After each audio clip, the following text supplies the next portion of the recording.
Hello, welcome to Water Sign Philippines. So, ito yung ating career reading for water sign. Cancer, Scorpio, Pisces. Take only what resonates. Bale, hindi po ito magre-resonate sa lahat, ha. Kung hindi mag-resonate sa'yo, huwag mong pilitin. Kasi hindi naman talaga natin makukuha lahat ng energy ng water sign sa mundo. This is career reading for water sign.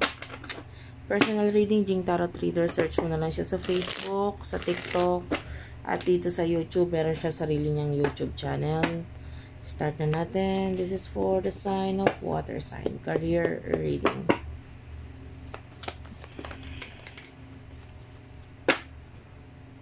Okay, for water sign. You do offer the 8 of Wands, the Temperance. Kung ano man yung hinihintay mo, no? Sorry about that. Medyo, guys, lang ako ng upo. Kaya medyo maingay yung aking upuan, ha? Pagpasensyahan mo na lang. Anyway, the Temperance here, kung ano man yung hinihintay mo, maybe may kinalaman ito sa family. I can see a good news, by the way. Regarding sa family, maybe a good news na ipapamalita or malalaman mo. And I feel like, pwedeng hinihintay mo na ito ay mangyari. And it is about to come. You do over the 7 of Swords. For what I can see here.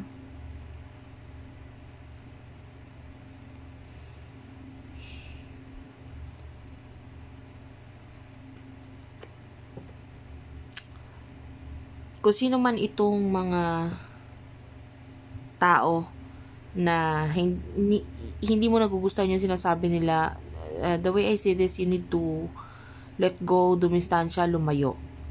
Kasi medyo magkakaroon ng conflict kung haharapin mo sila, kung makikipagsagutan ka. Kasi hindi rin sila kumbaga hindi sila para,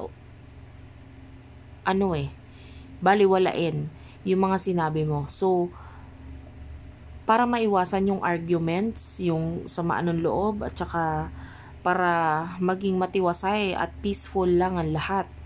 All you have to do is, be quiet na lang at iwasan. Lalo na kung sila yung talagang boss or dapat masunod dito, or ate, or kuya, whoever this person is na may authority sa'yo. Lalo na kung sila yung may authority. Hayaan mo lang sila magsalita, or mas maganda, iwasan mo na lang, lumayo ka na lang. Kasi pwedeng magdulot ng pag-aaway, hindi pagkakaintindihan, sama ng loob. Ayaw mo nun. Okay, ayaw mo nun. For water sign, please. You do have here the 8 of Cups and the Empress.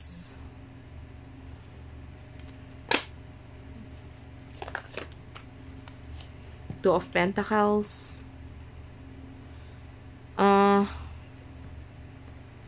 Some of you can find love sa career mo.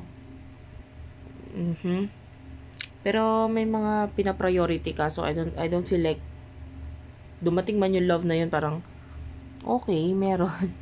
Meron ka pang mga pina-priority. I don't feel like nandun yung, nagpapakita ka ng interest, or somehow tinitignan mo ito as a love na pwedeng makapagpabago ng buhay mo, situation mo, or whatever. And nakakita naman tayo ng a person who really wants you. Pero ang focus mo kasi career. And I feel like this is a once in a lifetime kind of energy. So kung may love na paparating sa'yo, actually this is the right time to accept that. No, yun yung nakikita natin. Kasi once in a lifetime lang yung dadating. And maybe this is the right time.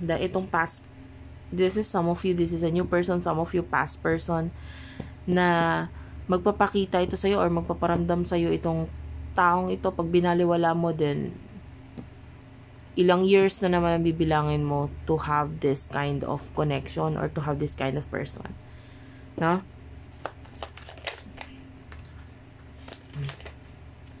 The world is here. Six of Swords. Ten of Pentacles. Taurus, Virgo, Capricorn, Gemini, Libra, Aquarius. You're feeling a lot of trauma. Ito yung time, actually, this April 2024, ito yung time na mag-heal or maalis yung mga trauma na meron ka. The way I see this is that, ikaw ito na pwedeng makaka-move on ka na sa mga trauma na yon. Kahit anong klaseng trauma yan, guys. Pwedeng may kinalaman sa family, friends, situation in the past, na hanggang ngayon naalala mo, nako, ganito ako, ganyan, kasi, you know, maybe you're finding explanation sa kung ano yung mga nangyayari sa sitwasyon mo ngayon. And pwedeng mabago ito. Kasi this is like healing from past traumas. And the world is here. You will feel complete. Kasi yung dati, hindi mo nararamdaman yung feeling na kumpleto ka. Kasi nga, lagi mo naalala yung mga nagpapatrauma sa'yo eh. Pero with the Ten of Pentacles, this is success, guys. Especially financially and ano na rin, love related. Maganda yung sinasabi dito. Eight of Pentacles, you will be working on yourself, working, you know, you are focusing on your work, career. Pero nakikita natin na malayo ang mararating mo. There's success dito because you are focused eh. You're really focused. You want to build something. Gusto mo may mabuo ka or buuin ka. And ngayon, may isa sa katuparan mo itong mga bagay na ito.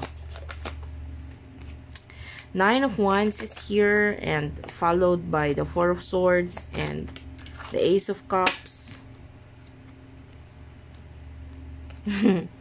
I really like yung reading pagdating sa love. This is supposed to be career, pero ngayon, you will be more motivated na magtrabaho. There's this spark, there's this happiness, and mas mamotivate ka na gawain yung trabaho na yun because of this, like maybe an admirer or inspiration.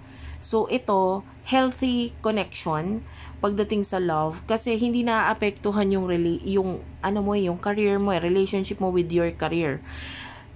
In fact, nagiging maganda yung performance mo with your boss, with your business or whatever it is.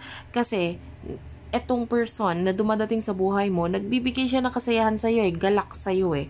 So, you might be not the Nine of Wands, you might not be sure kung itutuloy mo ba to or whatever kasi with the Four of Swords, nag-aalangan ka pa rin. Pero nandito yung kahit papano, this Ace of Cups is coming and you cannot stop this from happening. Etong pagdating nitong taong to, hindi mo mapipigilan. And once na dumating itong taong ito, nako, magbibigay yan ng happiness sa'yo. Pero may andun yung pag-aalangan mo, whatever your thought is here, pwedeng ito na lang yung nagiging hadlang kung bakit hindi mo maisa katuparan ito. But definitely, this is supposed to be career reading, pero sabi ko nga, ang ganda ng message pagdating sa love. There's happiness at the end for you. Kasi this King of Swords is coming. Hindi mo mapipigilan si King of Swords. Si King of Swords could be your soulmate with the moon, could be the one na lumalabas sa panaginip mo. And this person, eventually with the Eight of Swords energy, hindi na siya magpapapigil. Talagang dadating siya. Whether you like it or not. Ngayon, apektado yung career mo. Pero for the better. Kasi nai-inspire ka lalo. Okay? So, thank you for watching. I love you all and bye-bye.